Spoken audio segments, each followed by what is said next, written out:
এই কাঁকড়া কষার মধ্যে আমি তেলের মধ্যে প্রথমে দিলাম পেঁয়াজ কুচোনো, তারপরে দিলাম আদা রসুন কাঁচা লঙ্কা পেস্ট, তারপর দিলাম টমেটো পেস্ট, জিরে ধনে গুঁড়ো, কাশ্মীরি লঙ্কা গুঁড়ো দিয়ে আমি মশলাটা এখন কষানো হচ্ছে। আর আলুটা ভেজে রেখেছি, এই যে কাঁকড়া আলু সব এগুলো মোটামুটি একরকম ভাজা হয়ে গেছে। এই মশলা কষা হয়ে গেলে আমি এর মধ্যে ছেড়ে দেবো। এবার এই মশলা হয়ে গেছে, এই যে ধরে ধরে আসছে, তেল ছেড়ে গেছে।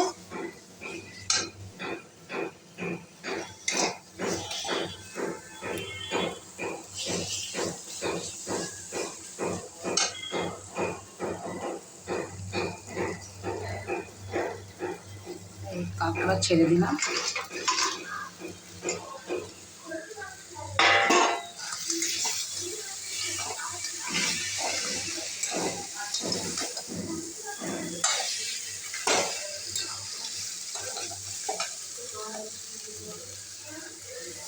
ভাজা আলুটা দিয়ে দিলাম।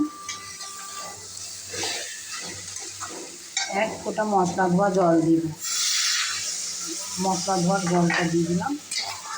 কষা হবে এখন, তারপরে একটু গরম জল করে দিয়ে দেবো।